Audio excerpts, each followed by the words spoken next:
The knocking beneath the generator room started at exactly 3:17 a.m. 3 slow impacts against the frozen metal floor beneath my boots.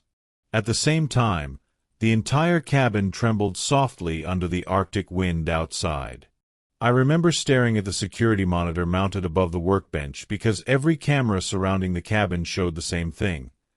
Endless snow, drifting fog, and complete emptiness stretching across the ice fields in every direction. Then the emergency radio crackled beside me.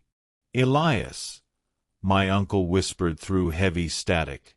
"Do not open the lower hatch." My stomach dropped instantly because my uncle had been dead for almost 2 months. Before I could respond, another knock echoed upward from beneath the floor.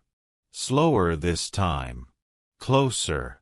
The generator lights flickered once, plunging the room into darkness for half a second, and during that moment, I heard something moving beneath the cab, not scratching or digging. Footsteps. Slow, deliberate movement circling directly underneath the floorboards.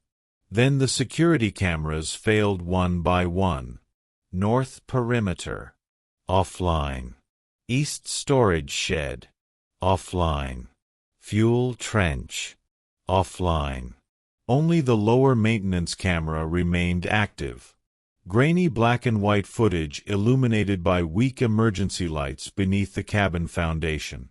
At first, I thought the image was frozen because nothing moved on screen except blowing snow drifting through the support beams. Then the figure stepped slowly into view beneath the generator room. Human-shaped. Wearing heavy Arctic gear darkened by frost and ice. Standing motionless beside the lower hatch entrance, the pale snow light reflected across its face. And even through the distorted camera feed, I recognized my uncle immediately. Then the figure looked directly upward toward the camera. And smiled. 3 nights earlier, I inherited the Arctic cabin because nobody else in my family wanted it.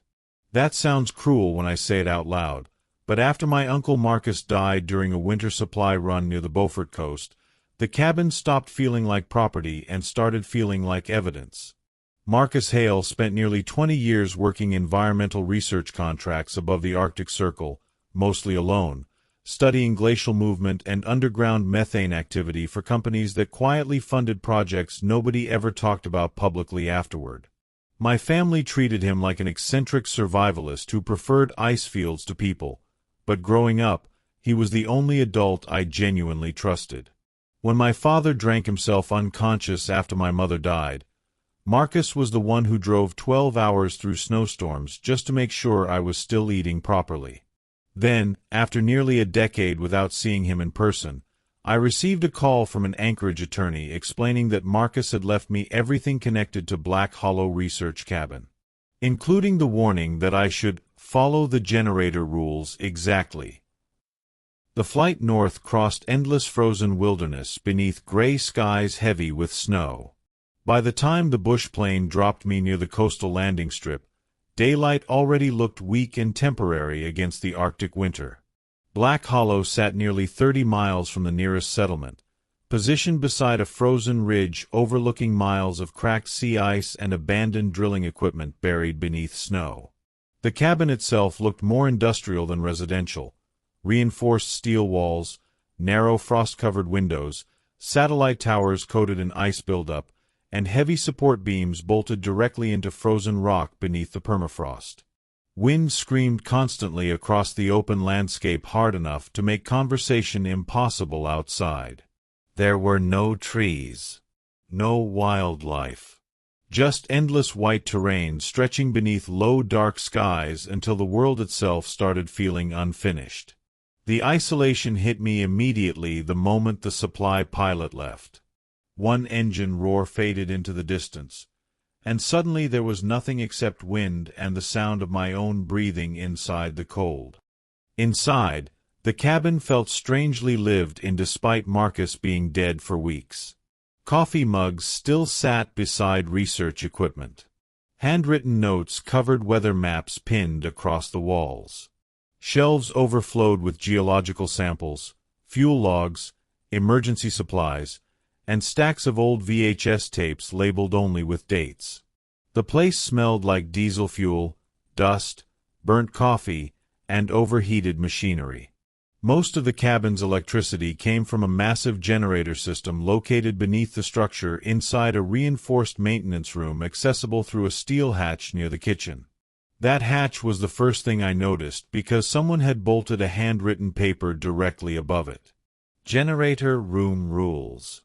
6 instructions written in thick black marker.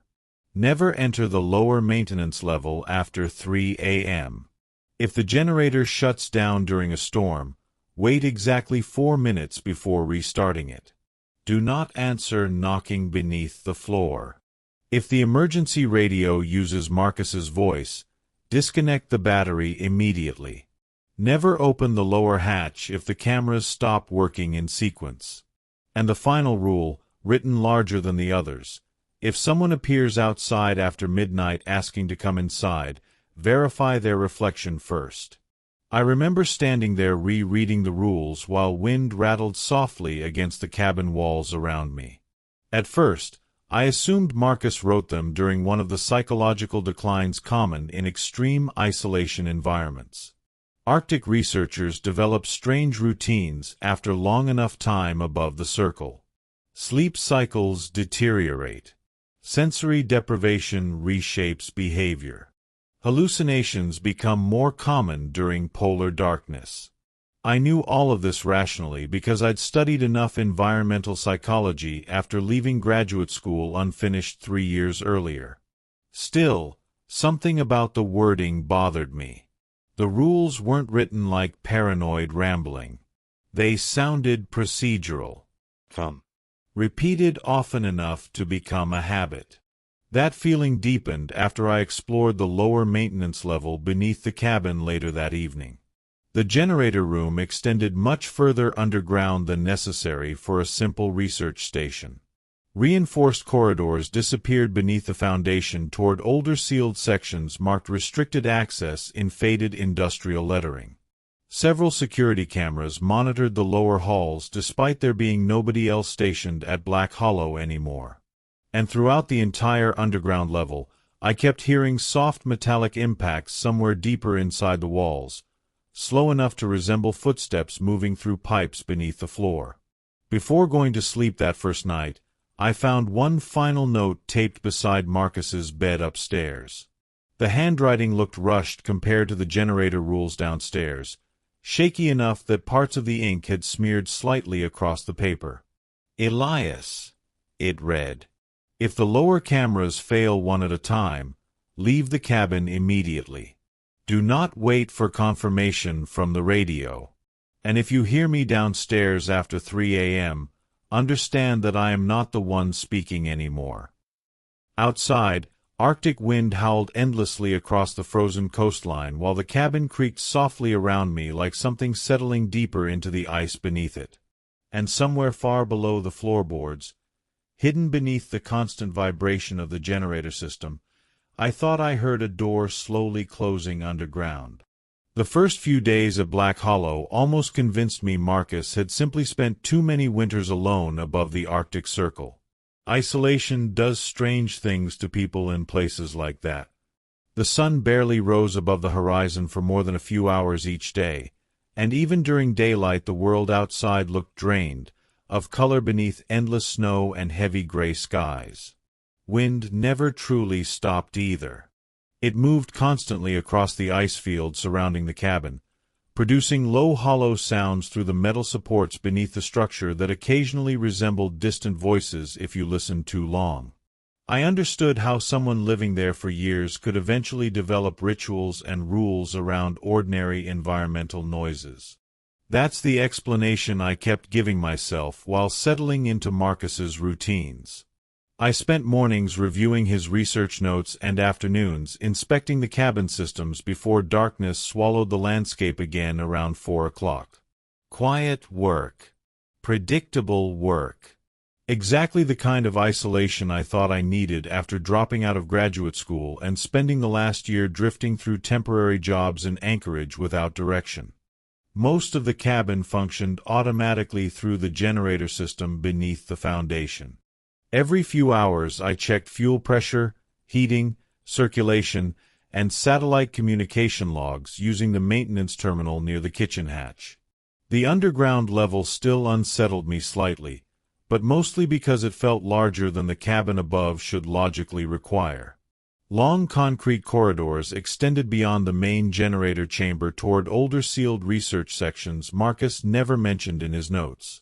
Heavy steel doors lined some of the lower walls with faded warning labels partially scratched away over time.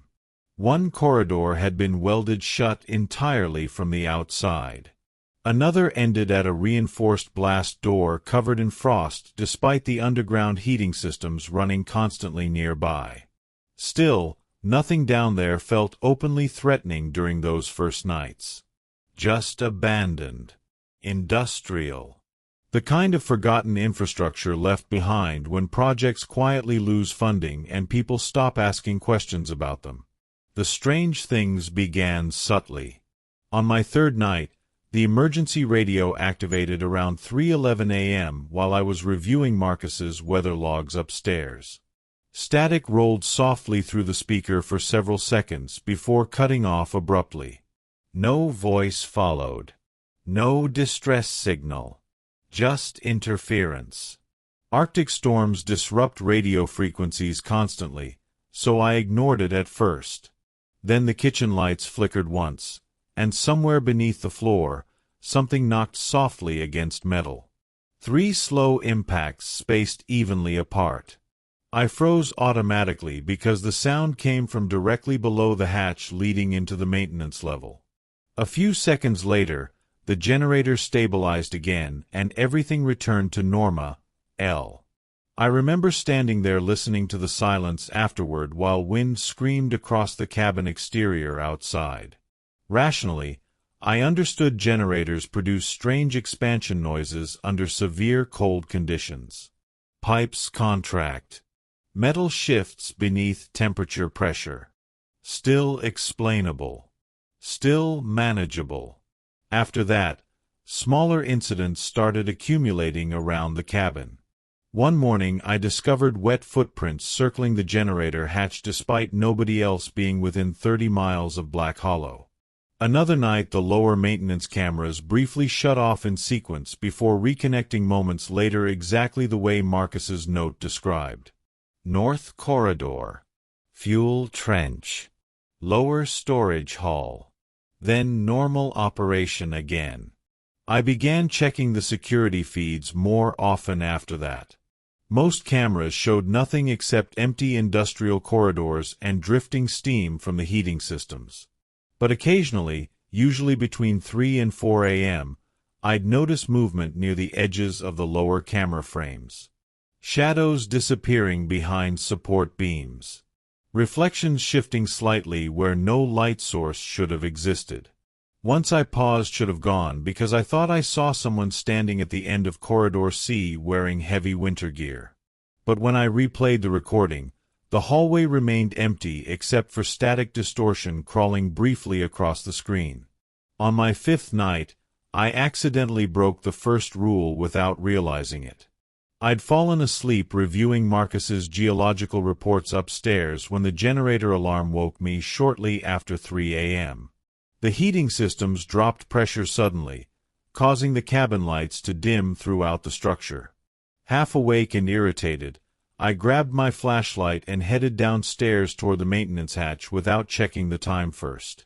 The moment I opened the lower access door, freezing air rolled upward from the underground corridors hard enough to make my skin tighten instantly. The generator itself still hummed steadily in the main chamber below, but all the maintenance lights further down the corridor had gone dark. Then the emergency radio beside the hatch crackled softly behind me. "Elias," Marcus whispered through heavy static. "You shouldn't be down there yet." Every muscle in my body locked immediately because the voice sounded perfect. Not distorted. Not similar. Exact. Same calm, tired tone he used during late-night phone calls years earlier when he talked about storms moving across the ice fields. Then, somewhere deeper inside the darkened corridor below, another knock echoed softly through the underground level. Slow. Deliberate. Much closer than before. I should have gone back upstairs immediately after hearing Marcus's voice on the radio. That's the part one think about most now. Not the fear afterward. The decision itself. Because even standing there beside the open maintenance hatch with freezing air pouring upward from the underground corridors, I still believed there had to be a rational explanation for everything happening inside Black Hollow. The human brain fights hard against impossible conclusions, especially in isolated environments where exhaustion and stress distort perception naturally. I kept telling myself the voice transmission could have been old recorded audio triggered accidentally by the generator alarm system. Marcus worked alone for years. Maybe he used archived messages for emergency maintenance reminders. That explanation felt weak even while I thought it, but it was enough to keep me from closing the hatch and returning upstairs. So instead, flashlight shaking slightly in my hand, I descended into the maintenance level after 3 a.m. for the first time since arriving at the cabin. The underground corridors felt different at night. During the daytime, the lower level seemed abandoned but functional, just another aging industrial research facility buried beneath Arctic permafrost. After 3 a.m., it felt occupied. The generator chamber hummed steadily somewhere ahead, while freezing air drifted through the concrete halls carrying the smell of rust, diesel fuel, and something faintly metallic beneath it all. Most of the maintenance lights remained dark except for occasional red emergency bulbs glowing weakly along the walls. My flashlight beam swept across frost-covered pipes, abandoned equipment carts, and old security doors sealed shut with industrial locking bars. Then I noticed the temperature monitors mounted beside Corridor C. Every display read -43 degrees despite the underground heating systems still operating normally throughout the cabin above. Condensation drifted through the hallways in pale clouds thick enough to resemble fog. And beneath the constant vibration of the generator somewhere deeper below, I could hear movement. Slow impacts echoing softly through the pipes behind the walls like footsteps techog parallel to me underground. The first truly wrong thing happened near the fuel trench. One of the lower maintenance cameras hung crooked from the ceiling support beam ahead, its wiring torn partially loose like someone had grabbed it violently from below. I remember crouching beside the damaged equipment, trying to inspect the cable when my flashlight beam caught something pressed into the frost covering the concrete floor nearby. Footprints. Bare human footprints. Long, narrow impressions frozen into the ice, leading deeper toward the restricted corridors beneath the cabin. I stared at them for several seconds, trying to force my brain toward some logical explanation. Maybe old maintenance prints are preserved beneath condensation. Maybe the distortion is caused by the freezing pipe leaks. But the frost around the edges still looked fresh. Then the radio clipped to my jacket crackled softly. "Elias," Marcus whispered again through static. "Turn around slowly." Every muscle in my body locked instantly. The voice sounded much closer this time, quieter, almost conversational. I turned my flashlight toward the corridor behind me, expecting emptiness. Instead, for one brief second, I saw someone standing near the intersection beside the generator room. Heavy Arctic gear. Frost-covered hood. Perfectly motionless. The figure vanished the moment the flashlight beam touched it directly. Not stepped away. Not hidden behind equipment. Gone completely. But the footsteps inside the walls immediately stopped moving afterward, plunging the underground level into a silence so complete I became painfully aware of my own breathing echoing softly through the corridor. Then every maintenance light surrounding me flickered once. Red emergency bulbs dimmed simultaneously before stabilizing again.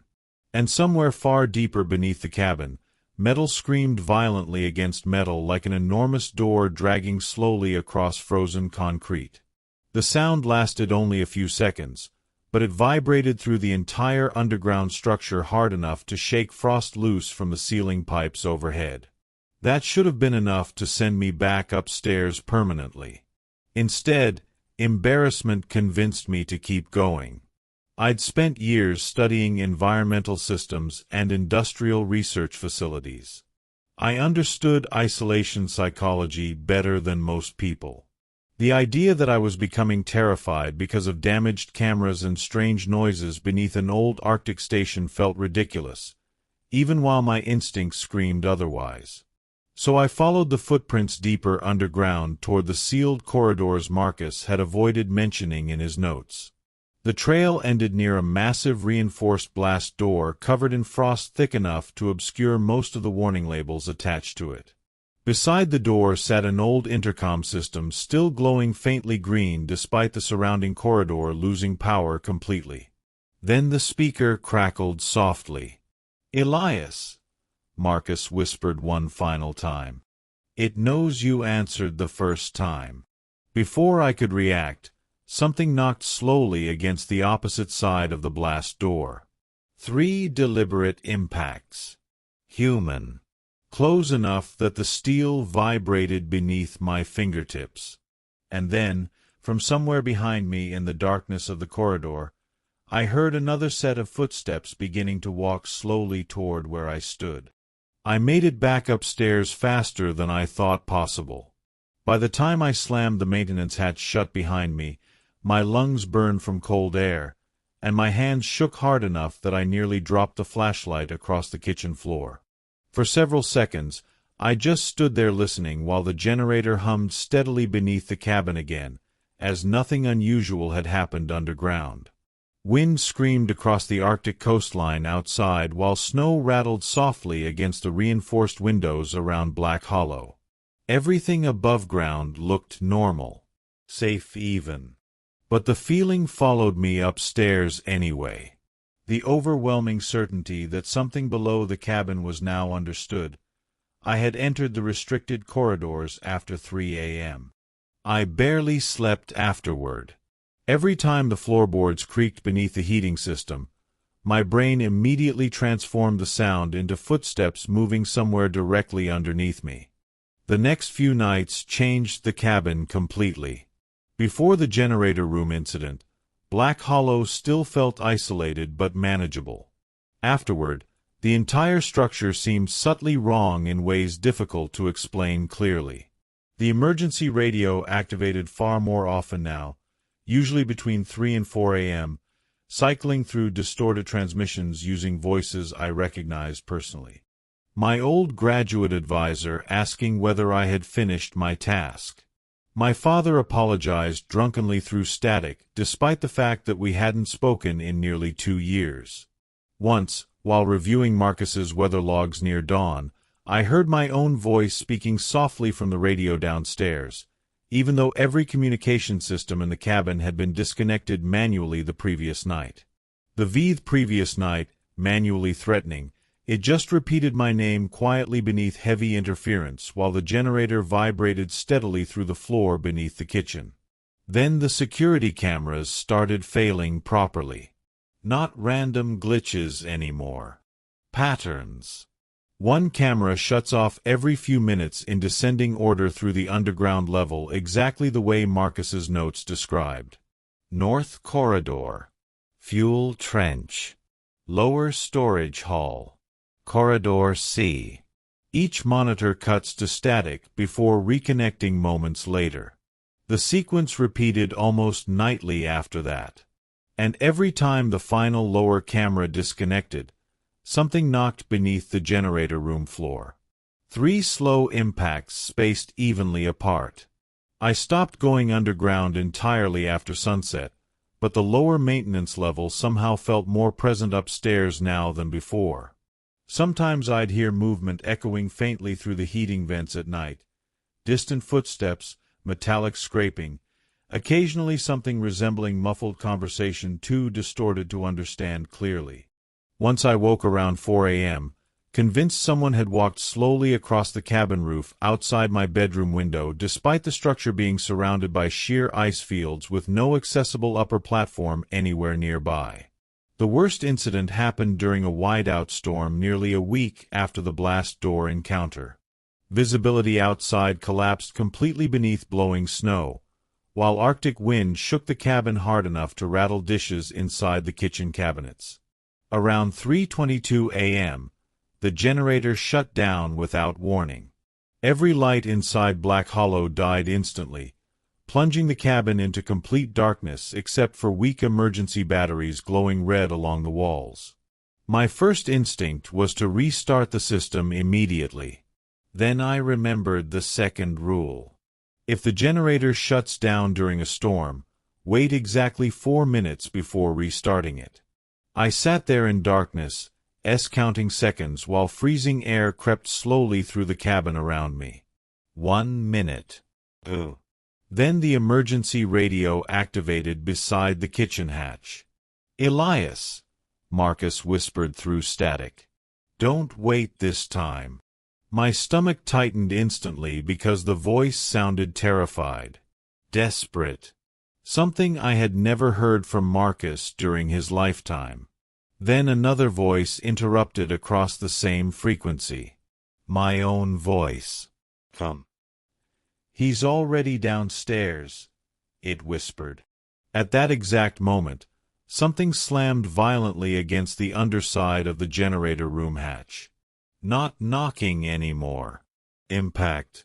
Heavy enough to shake the entire kitchen floor beneath my feet. Another hit followed seconds later while the radio screamed with overlapping static across the counter. Then the lower maintenance cameras began shutting off one by one across the dark security monitors mounted near the hallway. North corridor. Offline. Fuel trench. Offline. Lower storage hall. Offline. Corridor C. Offline. Only the final camera remained active, the blast door corridor deep underground. Grainy black and white footage illuminated by weak emergency lights. At first the hallway looked empty except for the drifting condensation moving through the cold. Then someone stepped slowly into view near the far end of the corridor. Heavy Arctic gear. Frost-covered hood. Bare feet against frozen concrete. The figure stopped directly beneath the camera and slowly tilted its head upward toward the lens.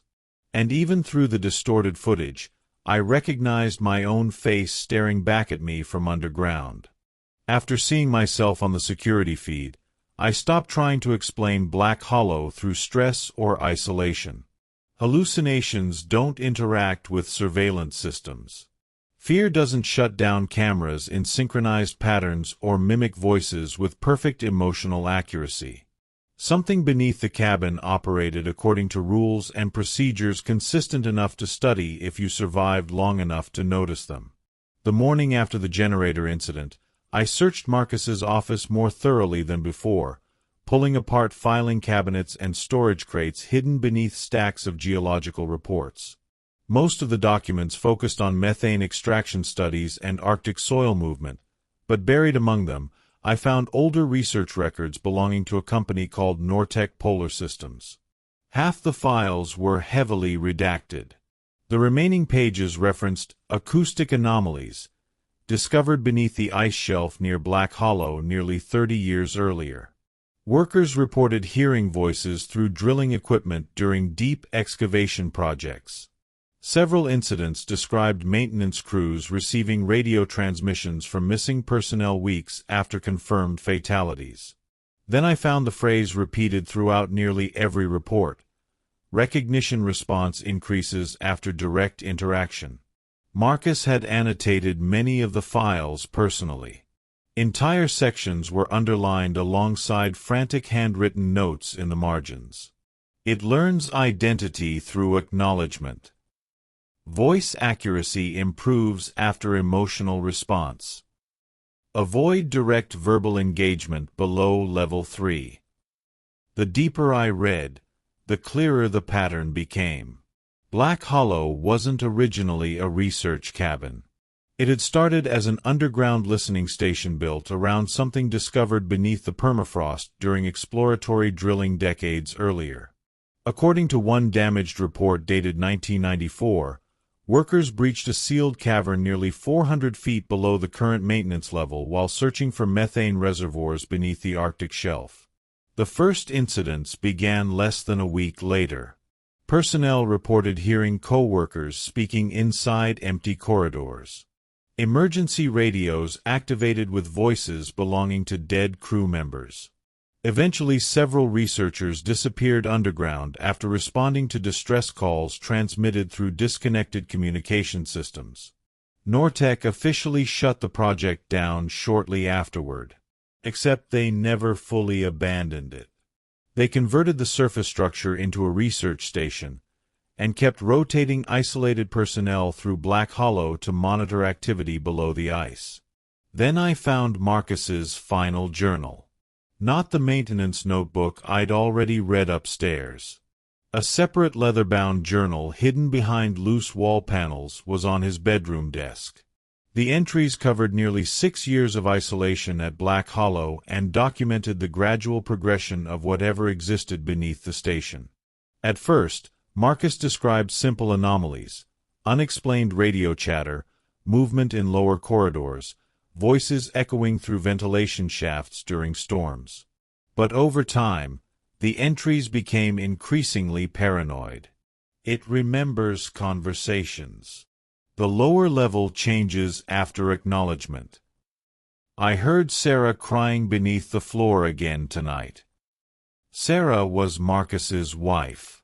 She died from cancer 15 years earlier in Seattle.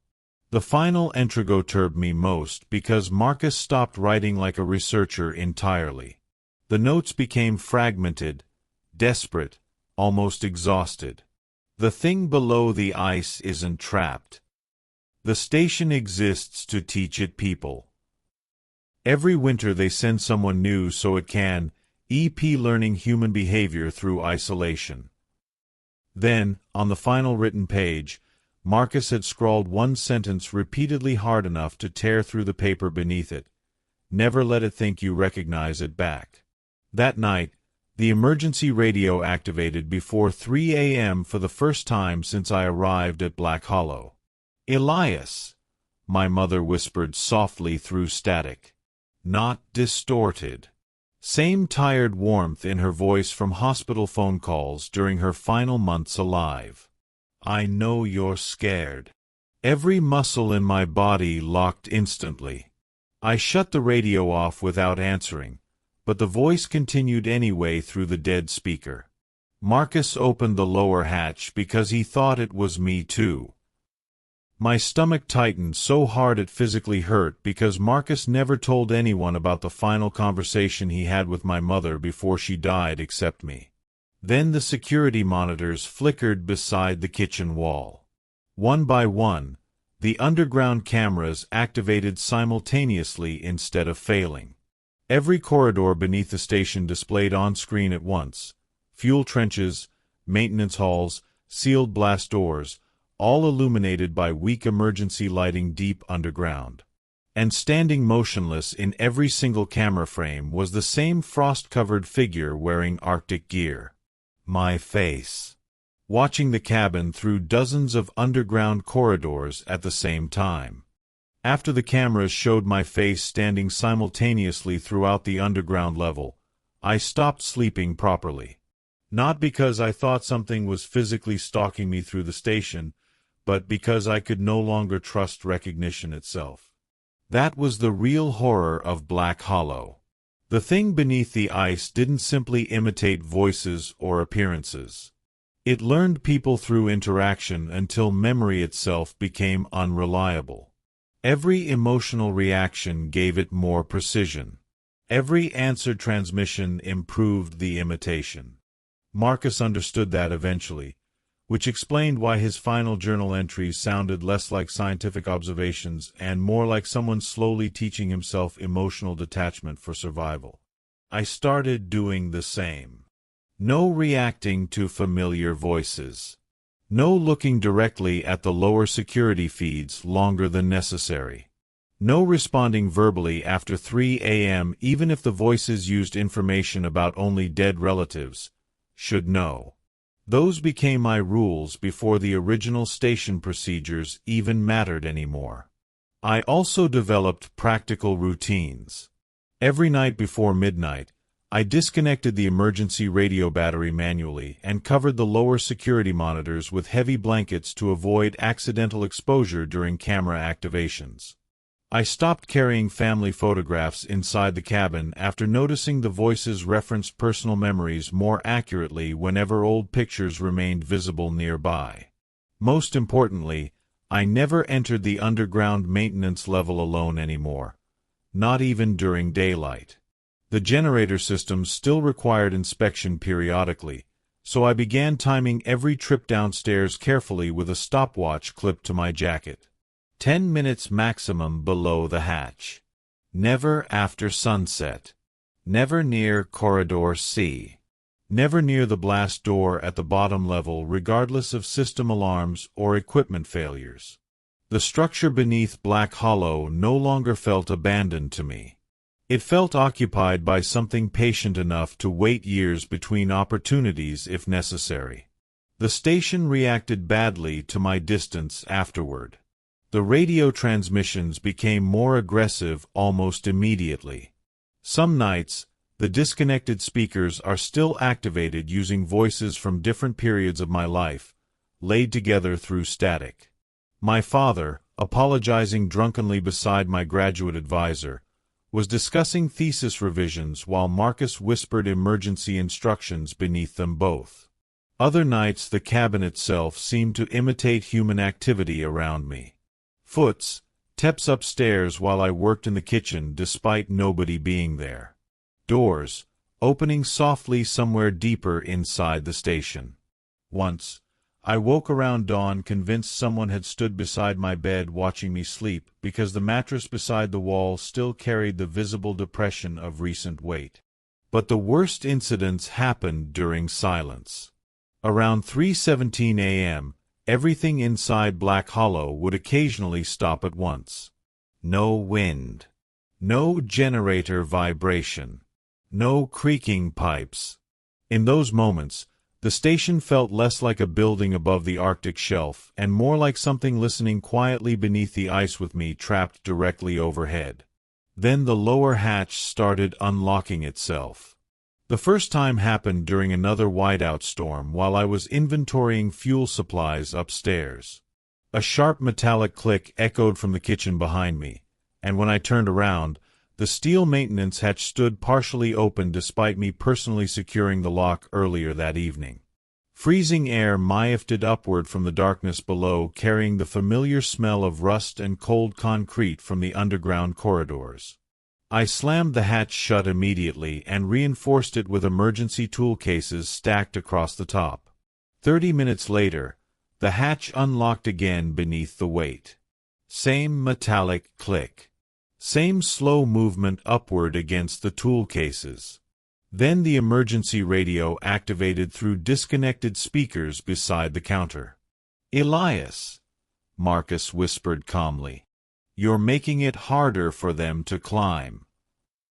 That sentence disturbed me more than anything else he'd supposedly said because it implied plurality. Not one thing beneath Black Hollow. Multiple.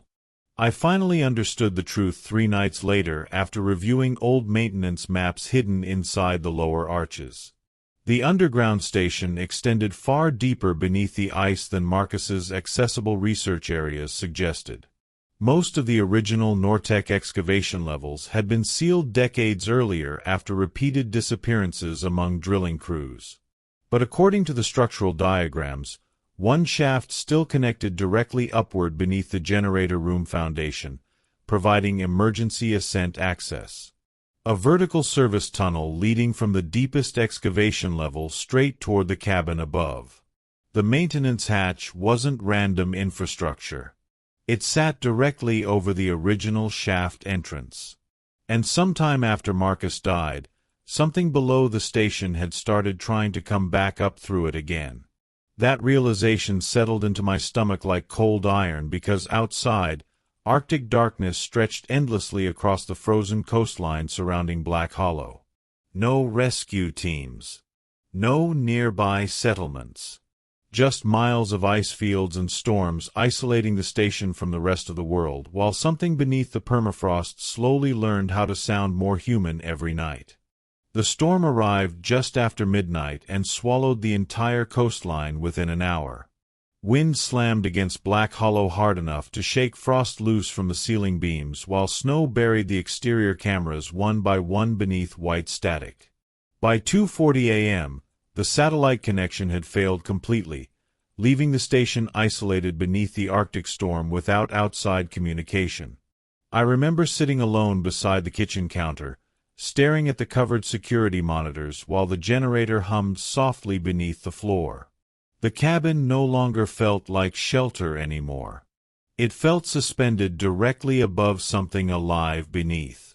Then the emergency radio activated despite the battery still sitting disconnected beside the sink. "Attention Black Hollow personnel," a calm voice announced through heavy static. "Emergency ascent procedures are now in effect." The transmission sounded corporate. Clinical. The exact tone large research companies use during industrial safety recordings. Then another voice interrupted across the same speaker. "Marcus. Elias," he whispered urgently. They reached the shaft. At that exact moment, something slammed violently against the underside of the maintenance hatch. The reinforced tool cases stacked across the top shifted several inches sideways from the impact. Another hit followed immediately afterward, hard enough to rattle dishes inside the kitchen cabinets. Then came another. Not random pounding. Rhythmic impacts spaced evenly apart like something massive forcing itself upward through the vertical shaft beneath the generator room.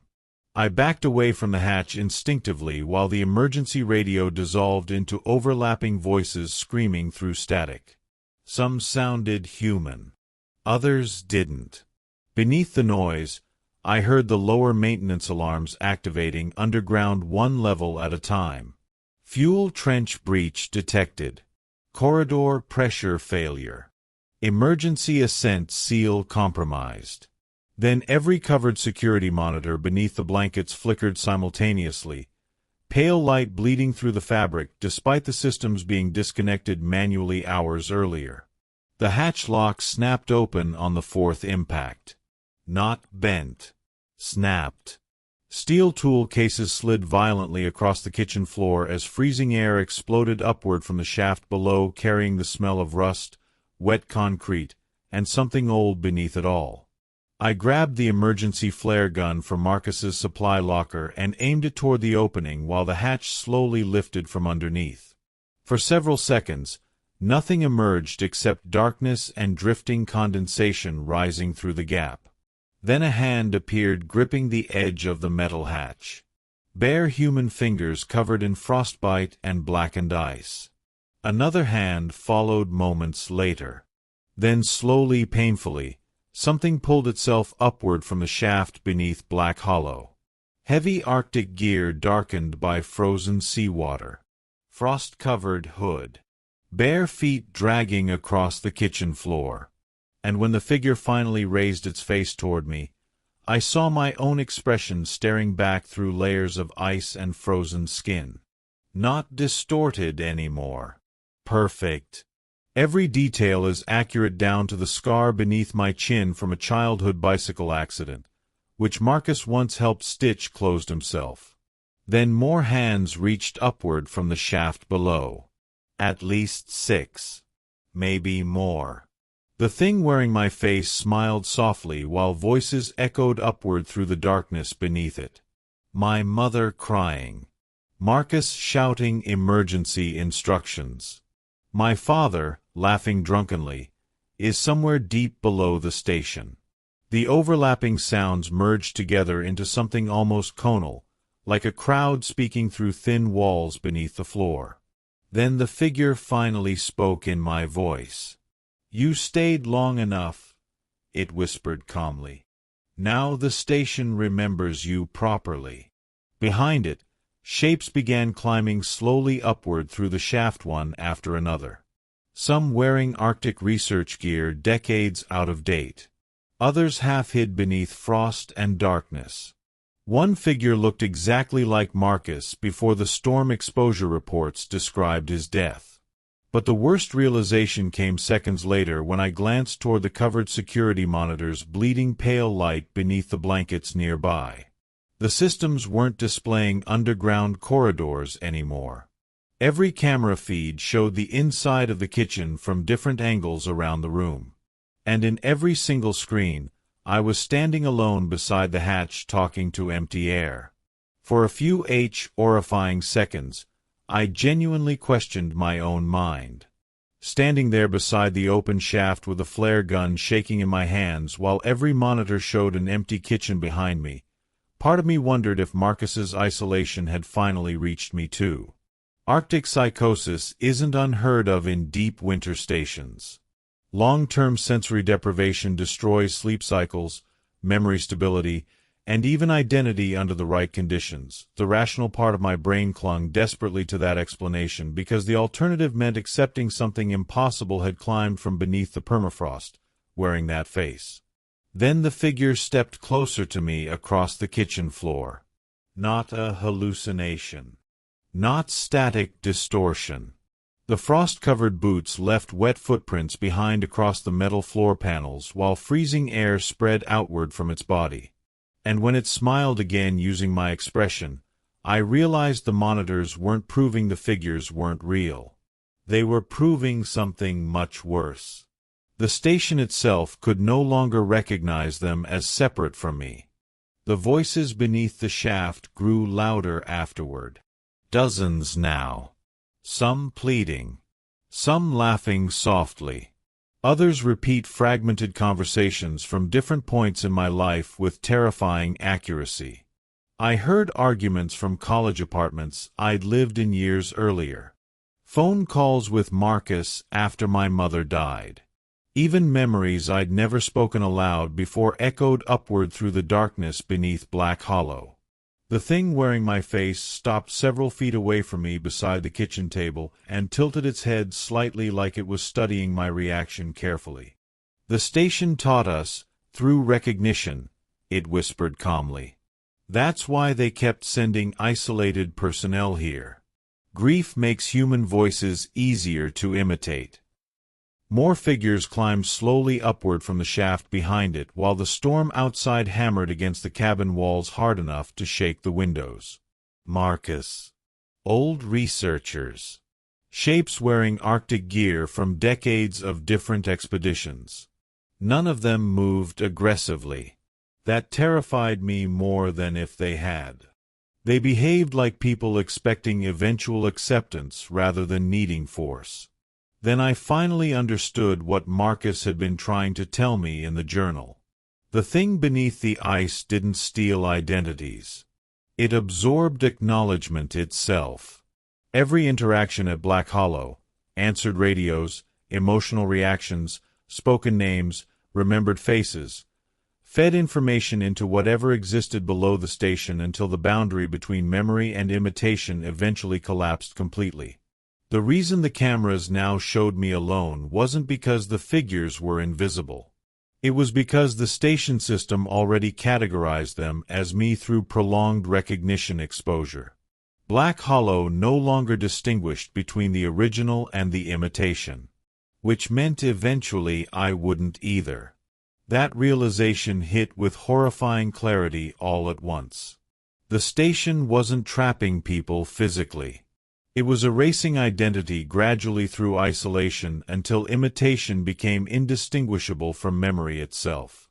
So I stopped responding entirely. Not just verbally. Emotionally. The figure wearing my face kept speaking calmly while more shapes emerged from the shaft behind it, but I forced myself not to react. No eye contact. No recognition. No acknowledgement of familiar voices regardless of what they said. Instead, I moved slowly toward the emergency fuel locker beside the rear wall while the figures watched silently across the kitchen. Marcus's notebooks mentioned methane reserves beneath the original excavation levels several times throughout the research files. Massive underground pockets trapped beneath unstable permafrost around the station foundation. The entire facility effectively sat on top of pressurized gas chambers connected directly through the lower maintenance tunnels. I grabbed 2 emergency fuel canisters and dumped them across the kitchen floor toward the open shaft while the thing wearing my face finally changed expression for the first time. Not anger. Concern. "Elias," it said quietly in my own voice. "If you destroy the station, the cold won't keep us buried anymore." That sentence almost stopped me. Almost. But then I noticed something behind the figures near the shaft entrance. More movement below. Hundreds of pale shapes shifting slowly beneath the darkness far under the station, climbing upward through the tunnel system toward the surface one careful step at a time. Some looked human. Others didn't resemble anything natural anymore at all. And suddenly I understood why Nortec sealed the lower excavation levels instead of abandoning them completely. Black Hollow was never a research station. It was a containment site disguised as one. The isolated personnel rotations, the radios, the generator rules, everything existed to delay recognition spread long enough for the Arctic cold to keep whatever lived beneath the ice dormant. I fired the flare gun directly into the fuel-soaked shaft seconds later. Fire exploded through the kitchen instantly while the station screamed around me. Not metaphorically. The walls themselves produced a deep layered sound resembling dozens of overlapping human voices shrieking beneath the flames as the floor collapsed downward into the burning shaft below. And through the smoke and fire consuming Black Hollow, the thing wearing my face stared at me with an expression that looked disturbingly close to betrayal. I barely remember escaping Black Hollow. Most of that final hour exists in flashes of smoke, freezing wind, and fire spreading violently through the collapsing station behind me while the Arctic storm swallowed everything beyond a few feet of visibility. The fuel explosion ruptured part of the lower maintenance level almost immediately after the flare entered the shaft. I felt the blast throw me sideways across the snow outside the cabin moments after climbing through the emergency side exit. Then came another explosion deeper underground beneath the ice itself. The entire coastline trembled beneath my feet while fire erupted briefly through cracks in the frozen earth surrounding the station before disappearing beneath collapsing snow and smoke. For several minutes, Black Hollow burned like a lighthouse in the middle of the storm, flames glowing through wide-out conditions bright enough to illuminate the drifting ice fields around it. Then the structure finally gave way. The cabin folded inward as the ground beneath the generator room collapsed into the excavation levels below, dragging most of the station downward into darkness beneath the permafrost. Rescue crews reached me nearly 14 hours later after the emergency locator beacon activated automatically during the collapse. Officially, the incident became classified as an industrial methane explosion caused by structural failure in the underground fuel systems. That explanation satisfied most people because Arctic accidents happen constantly in remote research sites where infrastructure deteriorates faster than companies admit publicly. Nobody questioned why the lower excavation maps disappeared from Nortec archives afterward. Nobody asked why federal recovery teams sealed the entire coastline surrounding Black Hollow within days of the collapse. The investigators mostly focused on whether isolation and stress contributed to my decision-making during the emergency. I let them believe that version because certain truths sound insane regardless of how calmly you explain them. Still, one detail unsettled even the recovery personnel. Despite the station collapsing almost entirely underground, thermal scans beneath the ice continued detecting movement in the lower excavation tunnels for nearly 3 days afterward. I returned to Anchorage thinking distance would eventually make everything at Black Hollow feel explainable again. Trauma. Isolation. Sleep deprivation layered over unresolved grief after Marcus's death. But some things refused fitting into rational categories afterward. 2 weeks after the explosion, I received a package with further information containing only a single VHS tape labeled Maintenance Level 3, Archive Feed. I almost threw it away without watching it. Instead, against every instinct telling me not to, I found an old television player inside a pawn shop downtown and played the tape alone in my apartment around midnight. Grainy black and white footage filled the screen, showing the lower excavation corridor beneath black hollow decades before I was born. Several Nortec researchers moved through the underground station wearing heavy Arctic gear while distorted voices echoed faintly through the recording equipment. Then one of the men turned toward the camera briefly while speaking to someone off-screen. And my stomach dropped instantly because the researcher had my face. Not similar. Exact. Same scar beneath the chin. Same expression. Same voice. The footage timestamp showed January 14th, 1989. I barely sleep now.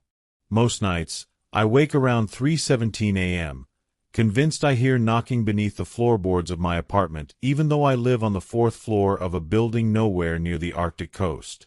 Sometimes the kitchen lights flicker softly while disconnected radios produce static from empty rooms. Other nights, I dream about Black Hollow still existing beneath the storm, buried under snow and ice, while endless figures climb slowly upward through the excavation shaft below. But the worst nights are when I catch my reflection somewhere unexpected. Dark windows, elevator mirrors, black television screens after they power off, and for half a second, the face staring back reacts slightly later than I do. Those moments never last long. Just enough time for me to notice the expression looking back seems calmer than my own. Patient somehow. Like something still waiting beneath the ice understands, eventually I'll recognize it completely. And every once in a while, right before falling asleep again, I hear Marcus whisper softly from somewhere underneath the floor. "Elias," he says quietly. "It remembers you now."